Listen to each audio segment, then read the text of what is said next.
Du coup, bonjour tout le monde. Moi, je vais venir vous parler de tests et d'un pattern en particulier. Donc, on va voir ça ensemble. Mais je vais d'abord me présenter. Donc, salut, moi, c'est Nerea. Il m'a bien présenté Benjamin. Clairement, j'ai plus rien à dire. Je suis ingénieur PHP, il a déjà dit.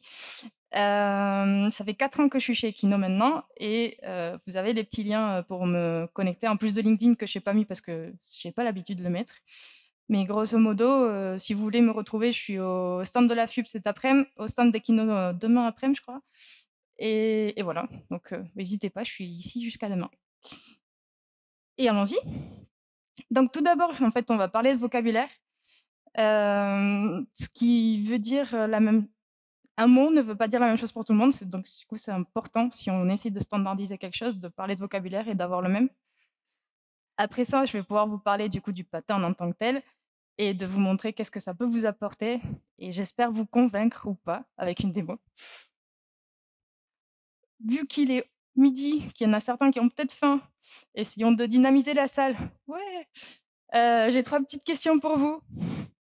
La première, classique, un peu troll, qui c'est qui pense que tester c'est douter? Levez la main, n'hésitez pas, hein. Mais du coup, qui c'est qui crie quand même des tests? Ah voilà, là, il y a des gens qui jouent le jeu. Top. Et qui c'est qui a confiance dans ces tests, genre à couper la main, les 2 jambes, ce que vous voulez, quoi? Ah là, il y a plus personne. Vous êtes endormis. OK, bon. Ben, on en apprend tous les jours, donc moi non plus, je suis pas forcément très confiante dans tout ce que je fais tout le temps. Donc allons-y, parlons vocabulaire.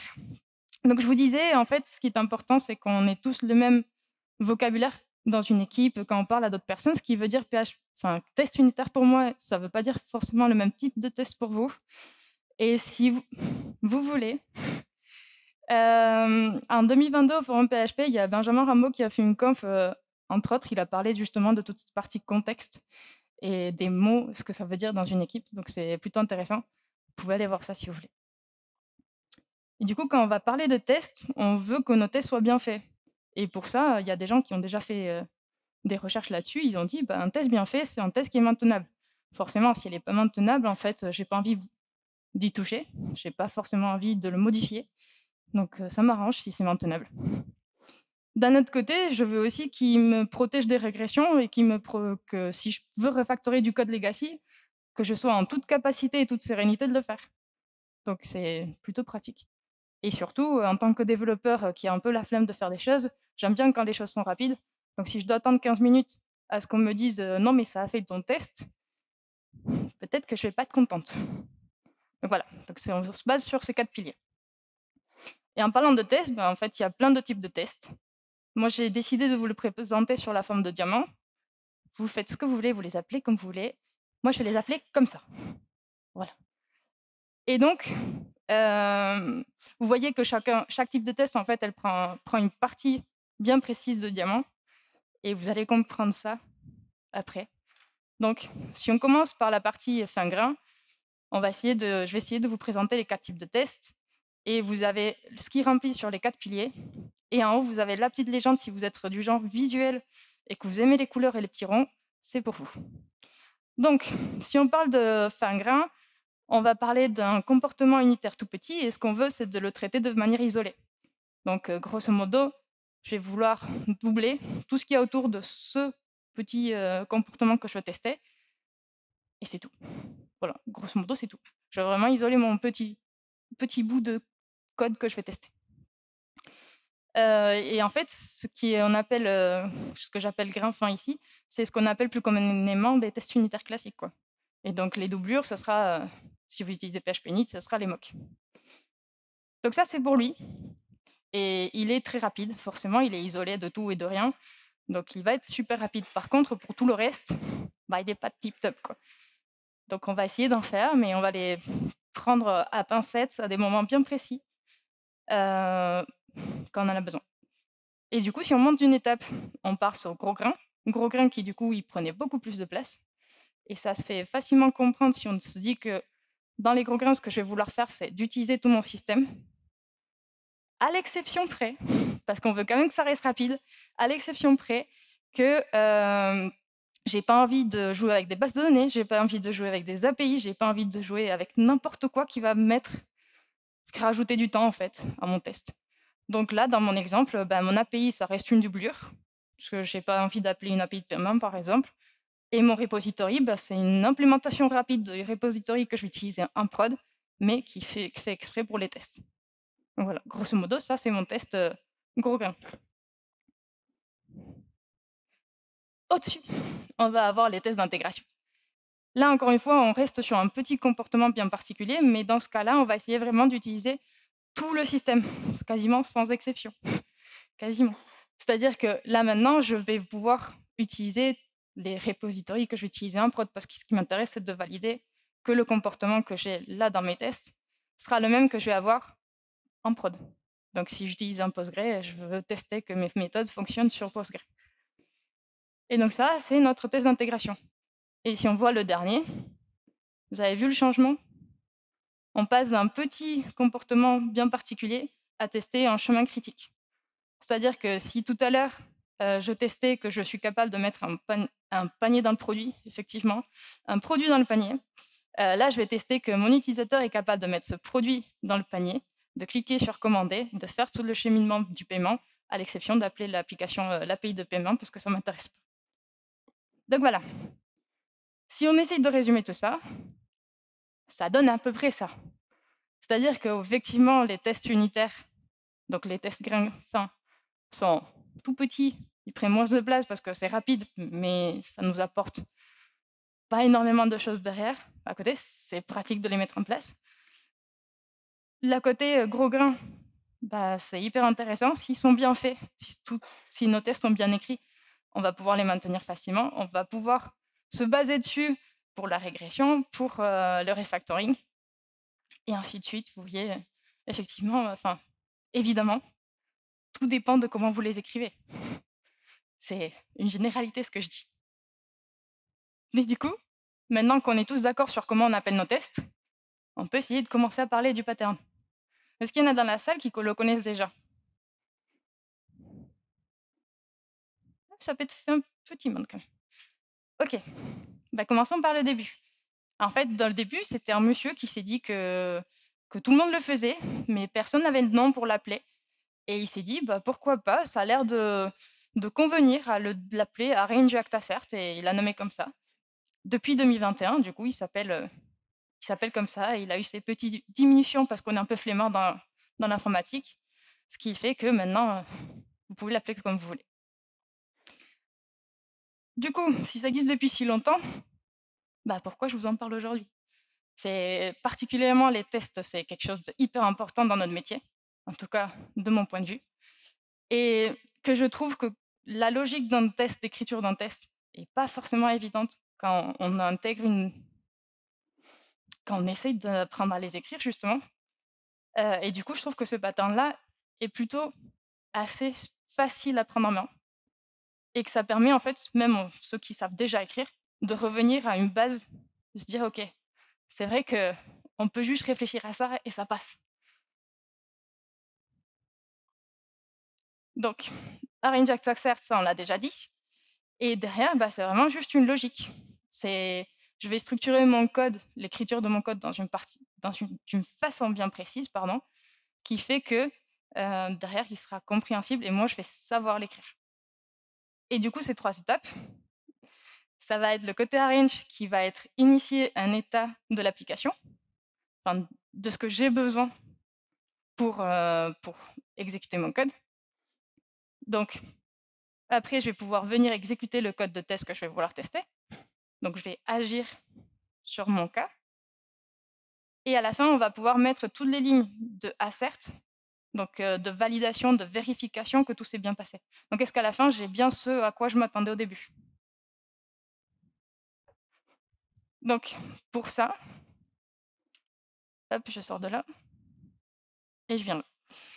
Donc j'ai une petite application j'ai un repository derrière, vous pouvez me croire. Ça fait des réservations et truc très classique, j'ai un fetch one by et en tant que critère, je veux tester que j'arrive bien à en récupérer un par ID. Donc, je vais en parler plus en détail de la façon dont je vais écrire les trucs tout à l'heure. Pour l'instant, ce qui est important, c'est de vous montrer le pattern. Vous pouvez écrire ou pas les commentaires, c'est vous qui voyez. Là, c'est vraiment pour que vous voyez le pattern. Donc, c'est un repository de réservation. Donc, ce que je veux, c'est des réservations pour pouvoir chercher. Idéalement, j'en ai plusieurs, parce que j'en veux une parmi tant d'autres. Donc, on va essayer de faire ça, on va essayer d'en faire plusieurs. Donc, je me crée quelques réservations. Voilà. Je vais les enregistrer en base de données, parce que sinon, c'est pas intéressant. Je ne vais pas pouvoir les chercher derrière. Hop.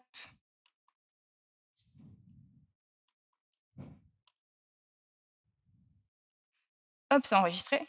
Et maintenant qu'ils sont tous enregistrés, bah, il m'en faut un parmi tant d'autres à essayer de rechercher dedans. Parce que sinon, c'est pas drôle. Je pourrais en créer un nouveau, mais j'en ai déjà. Donc moi, je décide que parmi tout ce que j'ai, d'ailleurs, on va pas l'appeler comme ça. On va l'appeler comme ça.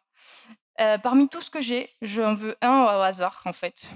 Ça ne m'intéresse pas de réfléchir plus que ça. Donc j'en prends un aléatoirement dedans. Parfait. Hop, et c'est bon. Donc j'ai un état initial dans lequel j'ai 50 réservations et j'en ai pris une au hasard qui va m'intéresser et que je vais vouloir rechercher dedans. Donc là, je peux déjà partir sur l'écriture de ma recherche. Je vais fetch un one by. Hop, je lui passe l'ID que je veux. Et c'est pas du tout ça.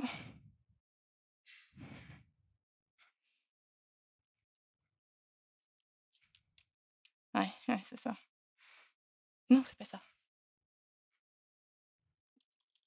C'est ça. Non. Voilà. On m'embrouille. Donc, une fois que c'est ça, je vais pouvoir venir valider que j'ai bien l'objet que je m'attendais. Donc, si je le récupère, c'est mieux. Je récupère ici mon objet qui m'est retourné et je peux venir valider que, effectivement, à la fin, j'ai bien mon expected qui est égal à mon actuel. Hop, hop, hop. Et si j'ai bien tout écrit, c'est censé marcher. Ta-ta.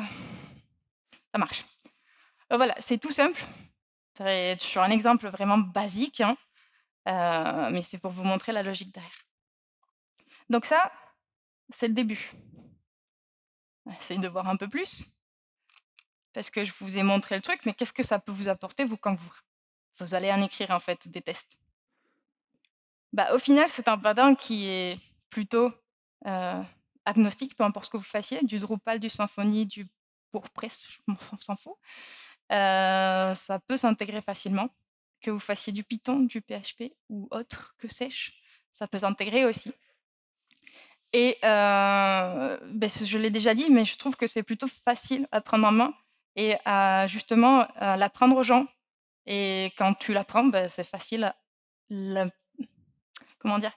À le garder en tête aussi, de garder ces 3 mots clés, ces 3 petites questions qui vont justement te permettre de mieux écrire un test.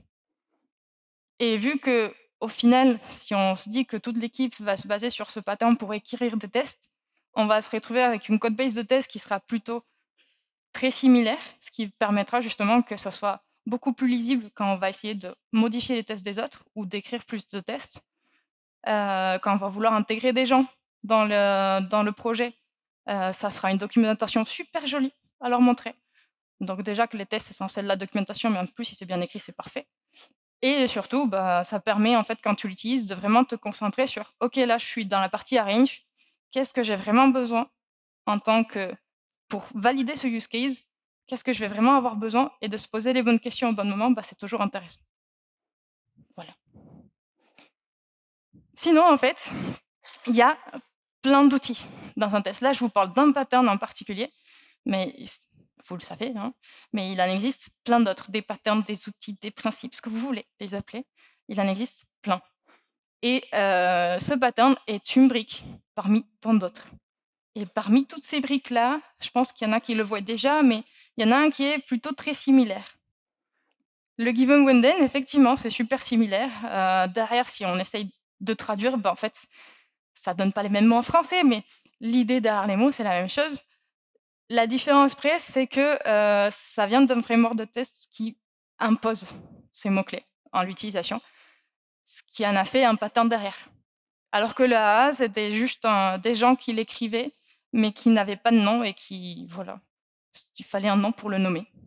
C'est toujours pratique d'avoir un vocabulaire pour parler de choses. Et en parlant de plein d'outils de test, ben en fait, ce pattern, il va pouvoir s'arranger, être utilisé avec plein d'autres outils de test. Vous m'avez vu écrire Some Bookings, c'est justement du test data builder pattern derrière. Je vais y revenir un peu plus tard, hein, mais grosso modo, je peux écrire du... C'est l'inverse de ma phrase. Je peux utiliser mon pattern et l'utiliser avec plein d'autres choses. Donc, dans mon cas, c'était du test data builder pattern qui va me servir pour écrire mieux, plus joli, plus simplement mon arrange. Mais vous pouvez utiliser n'importe quoi d'autre, justement, pour venir vous aider à écrire des tests lisibles. Au final, c'est ce qui est important. Et en parlant de tests, ben, c'est utilisable un peu partout. On revient au petit diamant, mais je peux écrire avec ce pattern n'importe quel type de test, sans trop me poser de questions. Bon, évidemment, si votre test il fait une ligne, ce pattern, on le jette à la poubelle, hein, mais l'idée, elle est quand même là. Et si on essaie de regarder, du coup, je vous parle de plein de choses, c'est surtout joli, tout mignon. Mais si on essaie justement de parler de ce qui ne va pas dedans, il y en a qui pourraient dire que c'est peut-être une approche naïve de cette réflexion qu'on doit avoir pour écrire un bon test, que c'est super simple pour pas grand-chose. Mais c'est un peu l'intérêt, je trouve, justement. C'est le côté super simple qui en fait un peu sa force, dans le sens où bah, tout le monde peut l'adapter. C'est important, en fait, de l'adapter. Et du coup, oui, c'est très simple, mais c'est aussi le but, je pense, de ce pattern. Il y en a qui diraient aussi que c'est rigide comme structure parce que c'est arrange, act, assert. Oui et non. C'est rigide si on le garde rigide. On peut justement venir le triquer parce que en fait, c'est un pattern d'écriture, mais c'est aussi un pattern de pensée. Donc, on peut venir le triquer et se dire que oui, je vais avoir un arrange, je vais avoir un act, je vais avoir un assert, mais potentiellement derrière, selon le test que vous voulez écrire, vous allez avoir encore un act, vous allez avoir encore un arrange, vous allez avoir encore un assert. Et c'est pas grave. Vous avez quand même maintenu ce côté de j'ai réfléchi à qu'est-ce que j'avais besoin à ce moment-là, j'ai agi au moment où je voulais agir, j'ai validé ce que je devais valider, et après, si j'ai d'autres étapes à suivre, bah, elles sont quand même là. Ça suit quand même le pattern, c'est juste que le cas de test, le use case que vous allez tester est particulier. Voilà, on vient un peu tous. Et il y en a, bah, ils vont me dire oui, mais ça fait de la duplication de code. Si j'ai un arrange sur tous mes tests, ça fait beaucoup de objets créés, d'entités, de ce que vous voulez. Oui. Et c'est pour ça qu'en fait, le A tout seul, il tient pas. Qu'on peut venir ajouter le test data builder, des méthodes privées, du refactoring, ce que vous voulez, ce qui vous fait plaisir, qui vont éviter ce côté duplication de code qui est relou à lire, relou à maintenir. Parce que du coup, si je le change là, je dois le changer là. Bref, c'est un peu relou. Mais en même temps, il faut savoir s'en servir avec le AAA, utiliser plus de choses, c'est pas mal aussi. Bref, à tout ça, si je vous ai pas convaincu en disant tout ça, on va faire une démo. Enfin, je vais la faire, vous allez rien faire. Mais du coup, un peu plus de contexte dans tout ça, c'est que on a parlé de réservation, mais je vous l'ai dit tout à l'heure ce matin, on va réserver des dinosaures. Donc, quelques règles de gestion déjà de base. On peut réserver un dinosaure à la journée. Oui, vous pouvez passer votre journée avec un dinosaure. Et forcément, si je réserve le dinosaure aujourd'hui, vous ne pouvez pas le réserver aujourd'hui. Ça m'a l'air évident. Et je ne fais pas travailler les enfants, donc on réserve que des dinosaures adultes. Ça vous va? Donc ok, on revient sur ça. Je dégage ce qu'on a fait et on change de branche. Oups. Pas du tout. Si je saute une étape, ça ne le fait pas. Donc, ici, Book Dinosaur Test. Donc ici, ce qu'on va venir tester, c'est est-ce que je suis capable de bien réserver un dinosaure?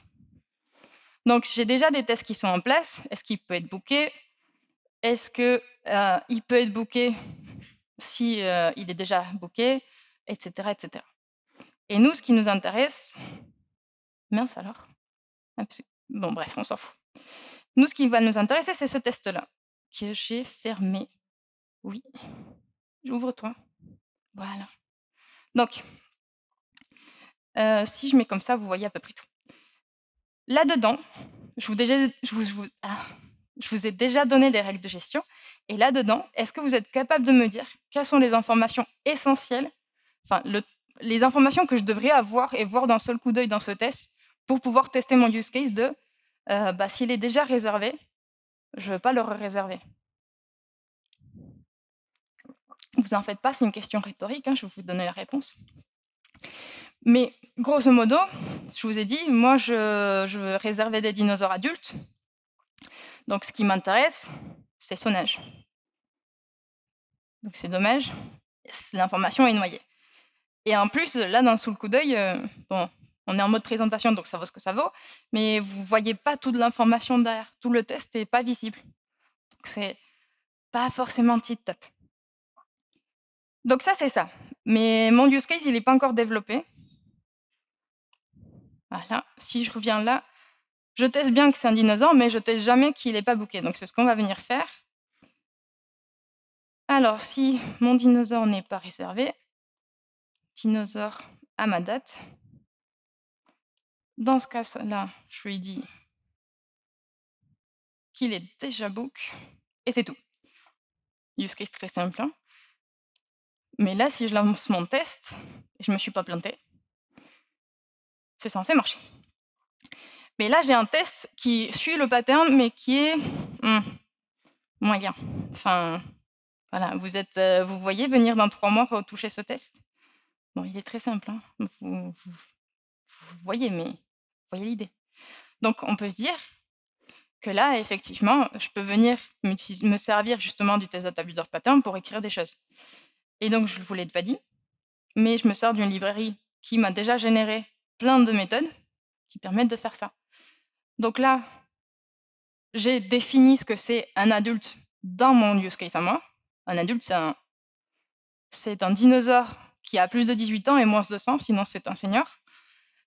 Et voilà, donc j'ai déjà défini mon truc, mon truc, ce que c'est un dinosaure adulte pour moi. Ce qui veut dire que là, déjà, je peux écrire ça comme ça. Donc, vu que c'est des builders, j'ai besoin de build, forcément. Et ici, je peux faire la même chose. Je vais avoir besoin d'une réservation, donc déjà, une réservation booking. Une réservation, peu importe ce qu'elle contient, parce qu'en vrai, ce qui m'intéresse, c'est d'en avoir une.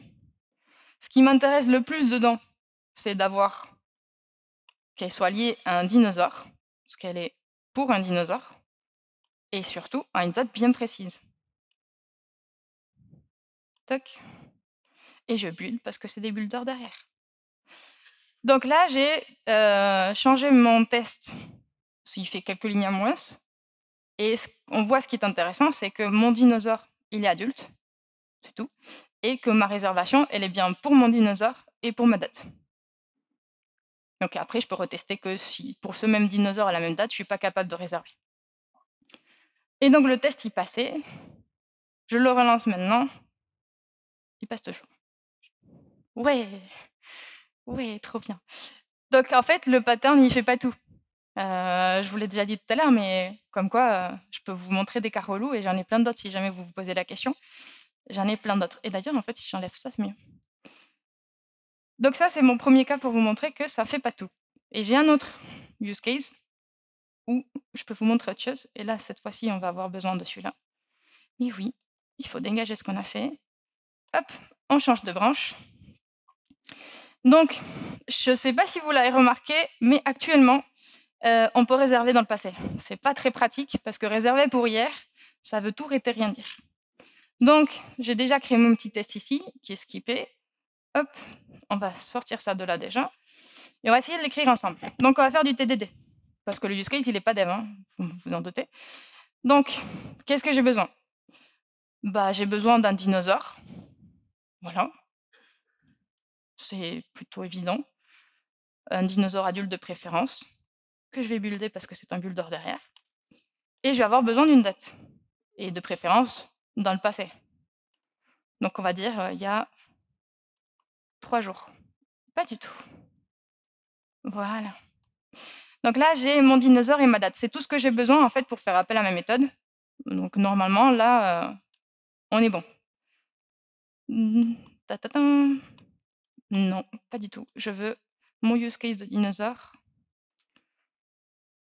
Hop, je lui passe le dinosaure qu'on vient de créer et la date d'il y a 3 jours. Et petite différence, c'est que cette fois-ci, je vais lever une exception. Je ne vais pas retourner un énum, je vais lever une exception. Donc, un peu de expect exception, et c'est dinosaur cannot be booked. Toc. Donc, il y en a parmi vous qui sont des adeptes des tests, qui voient déjà l'erreur en utilisant PHP init, mais s'il vous plaît, ne le balancez pas à toute la salle encore. Là, on a déjà dit, j'ai pas développé le use case, donc ça marche pas. Wouhou. Et donc là, on revient ici à notre petit use case, et je veux valider que mon $when, s'il est inférieur à maintenant, point du tout. Voilà. Oui, on fait pas comme ça les dates, tout ça, tout ça. C'est pas le but de ce talk. Je vous laisserai aller voir celui de Andreas en 2022 au forum PHP où il parle des clocks, c'était super intéressant et ça avait l'air bien relou. Voilà, mais si vous voulez tester les dates, jouer avec les dates, ça sera avec un autre talk, pas avec le mien. Donc ici, on peut dire que on va lever une exception. Dinosaur cannot be booked. Hop. Et donc là, notre test, on va l'exécuter. Qui vote que ça marche? Ouais, j'ai déjà balancé la réponse, hein. Donc, il m'est parlé, voilà. Donc on a dit que ça marchait pas. On a dit que ça marchait pas, mais pourtant, je vois bien l'exception qui est levée. C'est relou. C'est relou. Parce que je teste bien que mon exception est là. Mais en fait, si vous connaissez un peu comment ça marche PHP init, vous savez que effectivement PHP init, il est relou. Il s'attend à une exception en amont au lieu de valider une exception après. Ce qui fait que ici, si j'avais gardé le côté rigide entre guillemets, du pattern, bah, je me serais retrouvée comme un... Voilà, à essayer d'écrire quelque chose qui valide. Effectivement, il y a déjà des livres qui existent pour venir tricker PHP init et faire des choses qui vont faire en sorte que le côté assert exception existe. Mais si on utilise PHP init tout court, ça donne ça. Et du coup, voilà, donc effectivement, ça a un côté rigide, mais on ne peut pas forcément tout le temps s'en servir selon le framework de test qu'on va utiliser. Et c'est un peu dommage, mais c'est comme ça, c'est la vie, on n'y peut rien. Et donc, oui, si je le lance maintenant, si je vous dis ça, mais je ne vous le lance pas et je vous montre que ça marche, ça serait bête. Donc ça marche. Ouais. Hop, je repars là. Et oui, du coup, vous avez le lien vers la lib que j'ai utilisé là, sur le petit truc. J'en étais où? J'en étais là. Du coup, on a parlé du pattern et c'est une façon de structurer la pensée. En plus de juste structurer notre code en 3 parties, hein. Et c'est ça qui était super important, c'est le côté pensée. Parce que vous avez vu, PHP init, il n'est pas adepte du exception après le act. Donc, je sais que je vais m'attendre en exception et je sais que par rapport à mon framework de test, en fait, je dois adapter la façon dont je vais écrire le pattern pour que ça marche avec mon framework. J'imagine que ça existe ailleurs aussi, hein. Là, je parle de PHP init, c'est ma connaissance. Et je vous ai montré aussi le arrange, enfin le pattern, c'est un outil parmi tant d'autres. Et là, je me suis servi de plusieurs outils, patterns, choses de tests qui existent pour justement écrire des jolis tests et des bons tests. Il faut qu'on soit capable justement de venir choisir au moment où on en a besoin les choses qu'on a besoin pour écrire justement des tests qui sont cohérents avec ce qu'on veut faire. Et surtout, faut rester flexible, hein. Si on n'avait pas adapté le pattern à PHP init, on aurait dû écrire une librairie comme celle qui existe déjà pour venir adapter PHP init à pattern. C'est quand même du temps pour pas grand-chose. Et sinon, bah, voilà, j'ai écrit plein de tests. Ça veut pas dire que c'était mon test, parce que ça suit un pattern. Ça veut dire qu'au moins, j'ai mon application qui est testée. Donc, c'est pas parce que vous faites du AAA que vos tests sont magnifiques et super beaux et super parfaits, et que vous pouvez mettre votre main sur le feu à partir de demain. Ça veut juste dire que vous avez écrit quelque chose déjà qui tient un peu plus la route. Ça fait pas tout. Sinon, vous avez la petite lib là que j'ai utilisée, plein d'informations sur les patterns un peu dans tous les sens, de tout le monde. Voilà. Et de ce côté, vous avez plus le côté tous les autres outils qu'il y a autour des tests, le TDT, le Diamond, tout un peu tout. Voilà, faites-vous plaisir. Je vous les mets à dispo dans pas longtemps, c'est-à-dire là maintenant, avec le petit QR code qu'il y a en bas à gauche. Donc là, c'est le repo justement avec l'application où vous pouvez réserver. Et en haut, vous avez le feedback. Ça serait trop cool si vous faisiez un petit retour. Ça serait top. Et sinon, bah, merci à la FUP. Merci à vous. Et merci aux sponsors.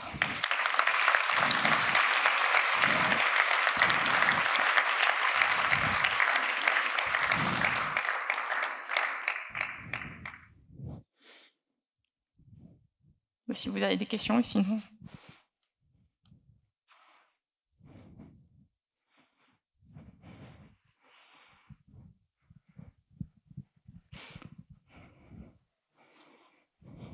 Oui, merci pour la présentation. Tu parlais effectivement qu'il ne faut pas trop structurer, il faut quand même garder de la flexibilité. Quand je voyais ça, je me disais, il y a sûrement des libres qui existent pour écrire peut-être dans une fonction spécifique la déclaration, l'assertion, les attendus. Est-ce que tu as en tête des librairies connues ou qui font ça, ou non, pas spécialement, et en général, toi, tu serais plutôt à privilégier la flexibilité et juste un commentaire, ça suffit? Je suis pas sûre d'avoir compris. Tu veux dire d'extraire la partie, toutes les lignes de assert qu'on pourrait avoir ailleurs pour ne pas avoir le petit commentaire assert, par Pour exemple? être sûr de forcer les gens qui écrivent des tests à bien faire ces 3 étapes-là. Je ne sais pas, par exemple avec des helpers et donner une fonction anonyme qui fait la partie déclaration, etc. Ou est-ce que pour toi, on commence à toucher l'over-engineering? Je pense que tu commences à toucher l'over-engineering dans le sens où, en fait, tu peux pas forcément tout le temps faire dans ce sens-là. Et parfois, justement, tu vas vouloir avoir plus de acts, plus d'asserts et plus de range. Donc, tu peux pas avoir tous les cas dans un seul truc. J'imagine que c'est hyper réfléchi, cette librairie, pour que ça marche, quoi. Et sinon, bah, en fait, tu fais une méthode privée. Par exemple, je crois que c'est pas celui-là, c'est celui-là. Non, bah non, c'était pas celui-là. J'étais bon endroit. C'était lui. Tu vois, ici, j'ai mon petit méthode privée qui me permet... Bah, là, voilà. Qui me permet justement de venir faire tous mes asserts. Et comme ça m'évite en fait de l'avoir, la duplication de code dont on parlait tout à l'heure, de l'avoir dans un test, dans un autre et dans un autre. Et vu qu'à chaque fois, pour tester que c'est le même réservation, bah, j'ai besoin de savoir ces informations-là. Au final, c'est tout ce que je veux. Merci pour la présentation. Alors, c'est une question en 2 temps. La première, c'est est-ce que tu utilises ça au quotidien et si oui, est-ce que c'est applicable facilement dans ton équipe, seul ou dès qu'il y a 2-3 développeurs avec une expertise assez variée? Et est-ce que c'est facilement applicable dans un contexte de migration ou de rattrapage de legacy, à la différence typiquement peut-être d'une méthodologie peut-être un peu plus gherkinesque et ce genre de choses? Alors, première question, est-ce que c'est pour tout le monde, applicable dans un contexte où tu as plusieurs personnes? Déjà, c'était ça à peu près la première question. J'ai envie de dire, il faut que tu te mettes d'accord avec tout le monde. Si tu vois, c'est pas quelque chose qui est dit, ok, en tant qu'équipe, on se fait ça, ça va être compliqué que tout le monde adopte le pattern si on n'en a pas parlé avant. Et en fait, une fois que tu en as parlé, si tu l'adoptes pas, tu suis pas les règles qu'on s'est mis en tant qu'équipe. Donc c'est un peu dommage, quoi. Qu'est-ce que tu fous? Donc ça, c'est la première question. Et quand tu arrives dans un projet legacy, bah, c'est plus compliqué. Est-ce que le projet legacy, il est déjà que chez toi, que dans ton équipe, ou est-ce que tu intègres justement un projet legacy chez quelqu'un d'autre, chez ton client? Et là, du coup, potentiellement, tu as beaucoup moins la main. Tu auras beau donner des conseils de comment mieux faire, si ton client il veut pas les accepter, tu es toujours dans ton coin. Donc tu peux le faire et attendre que potentiellement, à un moment donné, les devs de ton client, ils se disent: «Ah bah, c'est pas mal ce qu'ils font quand même, c'est cool. Ça me donne des idées. Peut-être qu'il faudrait voir s'ils ont des trucs à nous apprendre». Et là, tu pourrais, mais en fait, c'est des trucs à discuter. Si tu les parles pas avec les gens, et que tu commences à les mettre de ton côté, tu vas te retrouver tout seul à le faire. Donc c'est moyen. Ok, bah, s'il n'y a plus de questions, merci Nerea.